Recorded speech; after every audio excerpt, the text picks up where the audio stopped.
I use TV for all sorts of stuff. Because I'd never seen this life that I'm living done, I turned to the TV for inspiration for myself. I openly admit, I actually, I learned a lot about what it means to be a mom from that classic TV show that makes having a big family look like so much fun. You know, Game of Thrones? Oh, that was very inspiring to me. I would watch that show and I'd be like, nobody asks those moms what they do all day.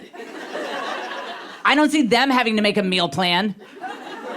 I said, these women on this show, man, they get involved in everyone's drama so that all their kids can marry rich and nobody in this family ever has to work again.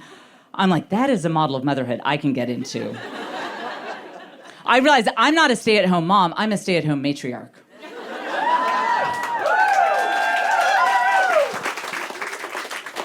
And I think that's the biggest thing I've learned from this wild ride of being someone not at all cut out to have kids, and yet I have this big family, is whether you're a parent or you're an aunt or an uncle, if you work with kids in any capacity, you have to connect with them in a way that is authentic to you, even if it looks a little different.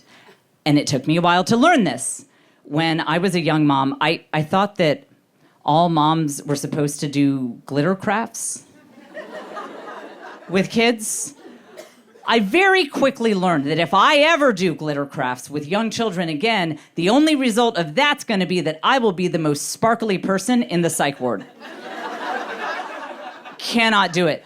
But I realized, look, if it involving your family in some absolutely grandiose plan that sounds amazing and exciting, and you have not thought through any details about how you are actually going to make this happen, I am your woman. So for my first comedy tour, I wanted to go on tour, but I had no agent, I had no manager, nobody would book me anywhere. I had people hang up on me. So I decided that I would just rent theaters all across the country on my own, on my personal credit card. And I did it. Then I realized I spent all my money renting the theaters, and I had no money left over for staff. So I turned to the age-old tradition of child labor.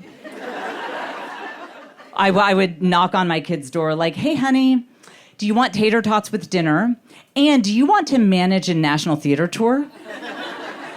And honestly, it was this great bonding thing between me and my kids. A little different, but it really worked. And they got so much mileage out of this experience. Can you even imagine?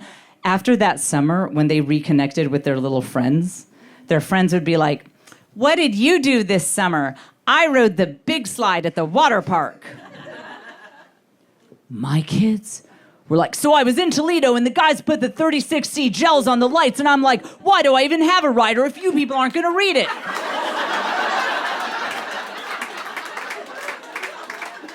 They're still getting mileage.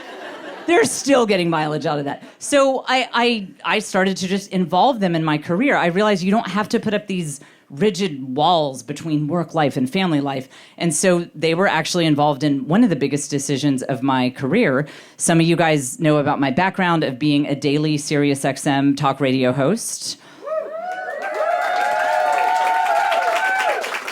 Well, you know how that ends.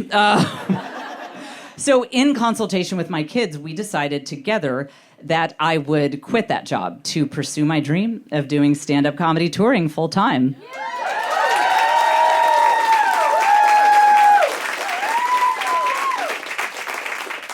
In March of 2020. No, I had some great shows in 2020 in front of the bathroom mirror. Granted, the audience was really drunk.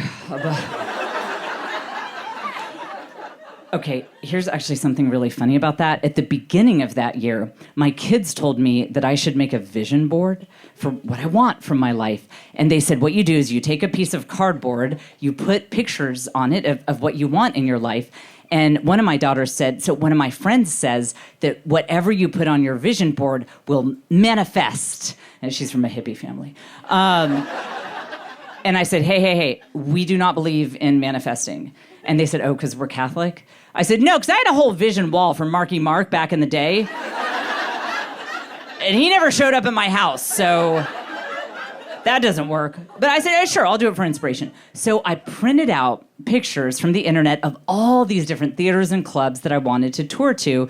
And all of the pictures were from standing on the stage and then looking out at the venue. Very inspiring. So I filled the vision board. This is my tour. I put in big, huge letters, 2020 at the top, and I hung it up, and you know what happened next.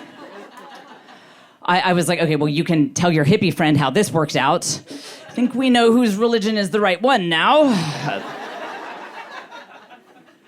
Then one day, that friend was over at our house, and she pointed something out.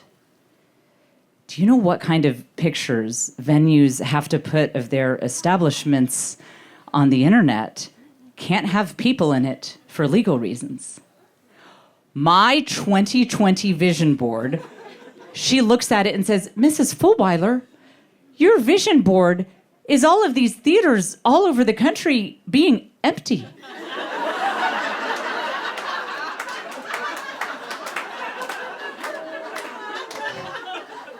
My kids were like, bro, mom manifested the pandemic.